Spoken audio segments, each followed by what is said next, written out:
ಜೊಲ್ಲು ಬೀಳ್ತಿತ್ತು. ಆ ಜೊಲ್ಲಾಗಣ ಅದನ್ನ ಒಂದಿಟ ಕಡಿತಿದ್ಲು. ಆ ಜೊಲ್ಲು ಹತ್ತಿರ್ತಿತ್ತು, ಅದನ್ನು ರಾಮಗೆ ಕೊಡ್ತಿದ್ಲು. ಅವನ ಹಿಂದೆ ಲಕ್ಷ್ಮಣ ನಿಂತಿದ್ದಂತ. ಚೀ ಚೀ ಚಿ ಚಿ ಚಿ ಏನು ತಿತ್ತಾನೋ ಯಪ್ಪ ಇವ, ಮುದುಕಿ ಜೊಲ್ಲು ಹತ್ತದ, ಬಾಯಾಗ ಕಡ್ಕೋತದ, ಯಾಂಜಲ ಛೇ ಛೇ ಛೇ ಛೇ ಅಂತ ತಿಳ್ಕೊಂಡು ಮೋತಿ ಕೆಟ್ಟ ಮಾಡಾಕತ್ತಿದ್ದಂತ ಹಿಂದೆ ನಿಂತ. ಪ್ರಭು ರಾಮಚಂದ್ರ ನೋಡಿದಂತೆ, ಯಾಕೋ ಮೋತಿ ಹಂಗೆ ಮಾಡಾಕತ್ತಿದ್ಲು, ಏನಾಗಿದೆ ಅಂತ. ಏನು ಮರ ಏನೇನು ಒಂದಿಟ್ಟ ಏನು ಐತೆ ಇಲ್ಲೋ, ಏನದು ಏನು ಜೊಲ್ಲ ಆಕಿ ಅಂಜಲ ಅದನ್ನ ತಿನ್ನಾಕತ್ತಿಯಲ್ಲ, ನಿನಗೊಟ್ಟು ಗೊತ್ತಾಗ್ತದ ಇಲ್ಲ, ಆ ಜೊಲ್ಲರ ಕಾಣ್ತದ ಇಲ್ಲ ನಿನಗಂತ ಲಕ್ಷ್ಮಣ ಹೇಳಿದಾಗ ಪ್ರಭು ಶ್ರೀರಾಮಚಂದ್ರ ಒಂದು ಬಹಳ ಚಂದ ಮಾತು ಹೇಳಿದ. ಏನಂತಂದ್ರೆ, ಹೇ ಲಕ್ಷ್ಮಣ, ಈ ಅಜ್ಜಿ ಈ ಶಬರಿ ಏನ ಆ ಬಾರಿ ಹಣ್ಣು ಬಾಯಿಲೆ ಜೊಲ್ಲು ಬಾರ್ತದಲ್ಲ, ಅದರಲ್ಲೇನ ಕಡಿತಾಳಲ್ಲ, ಅದು ಎಂಜಲಂತಿಯಲ್ಲ, ಆ ಬಾರಿ ಕಾಯಿ ಒಳಗ ಆಕಿ ತಿಂದದ ಜೊಲ್ಲು ಕಾಣುವಲ್ತ ನನ್ನ ಕಣ್ಣಿಗೆ, ಆಕಿ ಎಂಜಲು ಕಾಣುವಲ್ತ ನನ್ನ ಕಣ್ಣಿಗೆ. ನನ್ನ ಕಣ್ಣಿಗೆ ಏನು ಕಾಣಕತ್ತಂದ್ರೆ, ಆಕಿ 60-70 ನನ್ನ ಸಲುವಾಗಿ ವರ್ಷ ಏನು ಕಾದಾಳ, ಆ ಕಾಯುವಿಕೆಯ ಭಕ್ತಿ ಕಾಣಾಕತ್ತದಪ್ಪ ನನಗೆ. ಅದಕ್ಕೆ ನನಗೆ ಎಂಜಲ ಮತ್ತು ಜೊಲ್ಲ ಕಾಣುವಲ್ತಂತ ಪ್ರಭು ಶ್ರೀರಾಮಚಂದ್ರ ಹೇಳಿದಂತೆ. ಅವನ ಕಣ್ಣಿಗೆ ಏನೂ ಕಾಣಂಗಿಲ್ಲ. ಅವನ ಕಣ್ಣಿಗೆ ಏನು ಕಾಣ್ತದಂದ್ರೆ, ನೀವು ಮಾಡುವ ಭಕ್ತಿ ಮಾತ್ರ ಕಾಣ್ತದ, ನೀವು ನೆನೆಸುವ ನೆನಪು ಮಾತ್ರ ಪರಮಾತ್ಮನಿಗೆ ಕಾಣ್ತದ. ಅದಕ್ಕೆ ನಾವು ಭಗವಂತನ ನಾಮಸ್ಮರಣೆ ಮಾಡಬೇಕು. ನಿಮ್ಗೆ ಗೊತ್ತಿರುವ ಒಂದು ಪ್ರಸಂಗ ಹೇಳ್ತೀನಿ ನಾನು. ಮೃಕಂಡ ಮುನಿ ಅಂತ ತಿಳ್ಕೊಂಡ ಬಹಳಷ್ಟು ವರ್ಷಗಳ ಹಿಂದೆ ಒಬ್ಬ ಋಷಿ ಆಗಿ ಹೋಗಿದ್ದಾನೆ, ತಪಸ್ವಿ ಮೃಕಂಡ ಮುನಿ ಅಂತ ತಿಳ್ಕೊಂಡ. ಅವನಿಗೆ ಮಕ್ಕಳಿದ್ದಿದ್ದಿಲ್ಲ. ಮಕ್ಕಳಿಲ್ಲದ ಸಂದರ್ಭದೊಳಗ ಭಗವಂತನಿಗೆ ಬೇಡಿ ಒಂದು ಮಗನನ್ನು ಹಡೆದಿದ್ದವ. ಒಂದೇ ಮಗ.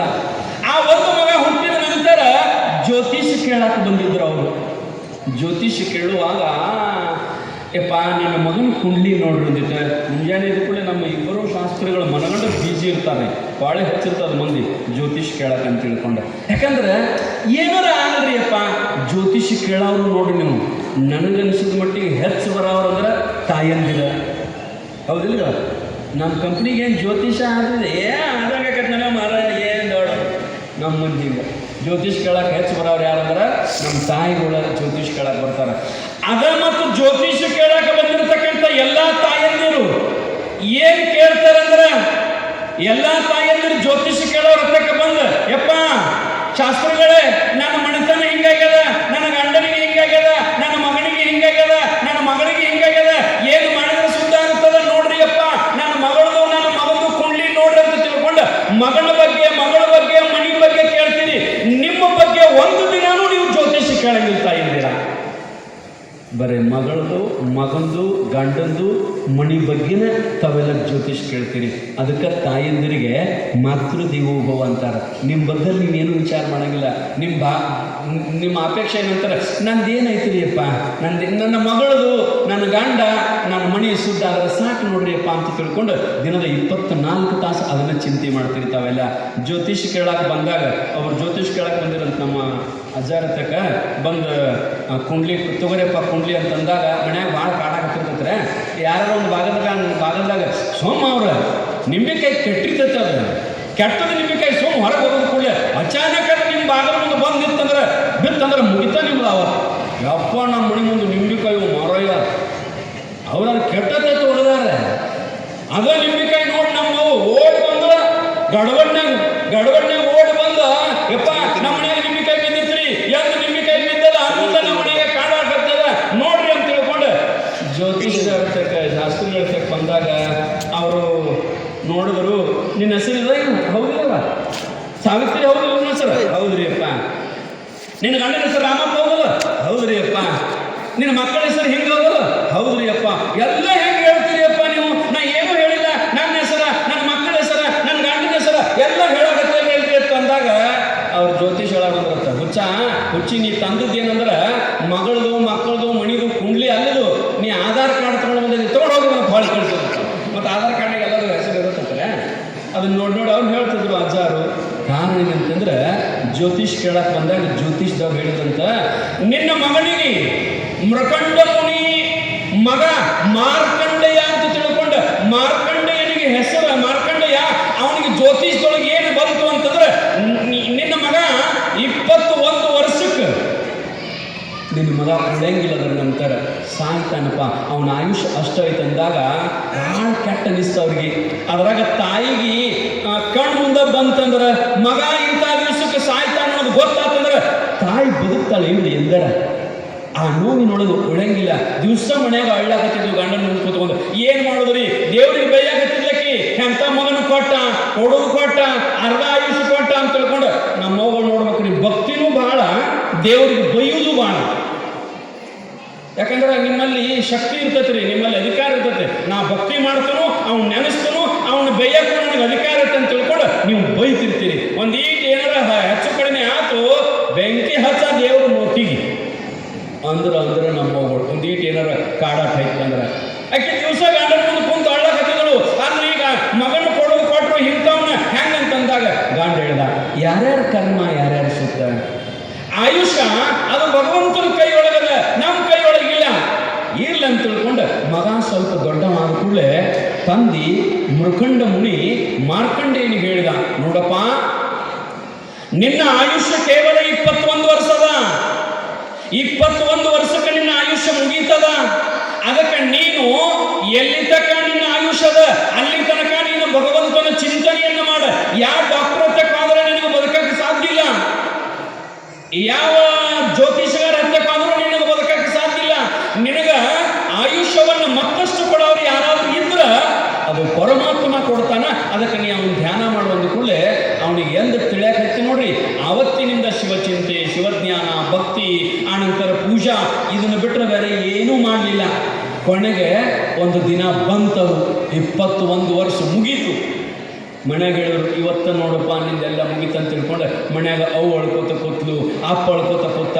ಯಾಕೆ ಅಳ್ತೀರಿ ಅಂತ ಓಣೆನವ್ರು ಅಂದ್ಕೂಡ್ಲೆ, ಹಿಂಗದ ನನ್ನ ಮಗಂದು ಇವತ್ತು ಮುಗೀತದ, ನನ್ನ ಮಗ ನನ್ನ ಮಣ್ಣು ಕಣ್ಣು ಮುಂದೆ ಸಾಯ್ತಾನ ಅಂತೂ ಓಣೆನವರೆಲ್ಲ ಹಾಳಾಕತ್ತಿದ್ರು. ಆ ಹುಡುಗ ಏನು ಮಾಡಿದಂದ್ರೆ ಒಂದು ದೊಡ್ಡ ಶಿವಲಿಂಗ, ಆ ಶಿವಲಿಂಗ ಹತ್ತಕ್ಕೆ ಬಂದ ಅರ್ಚನೆ, ಅನುಸಂಧಾನ, ಧ್ಯಾನ, ಚಿಂತನೆ ಮಾಡ್ಕೊಂತ ಕುಂತು ಬಿಟ್ಟ. ಅಭಿಷೇಕ ಮಾಡ್ಕೊಂತ ಶಿವ ದೇವಾಲಯದೊಳಗೆ ಅಭಿಷೇಕ ಮಾಡ್ಕೊಂತ ಮಾರ್ಕಂಡೇಯ ಮುನಿ ಕುಂತ. ಆವತ್ತು ರಾತ್ರಿ ಅವನಿಗೆ ಮುಗೀತು, ಆಯುಷ್ಯ ಮುಗೀತು.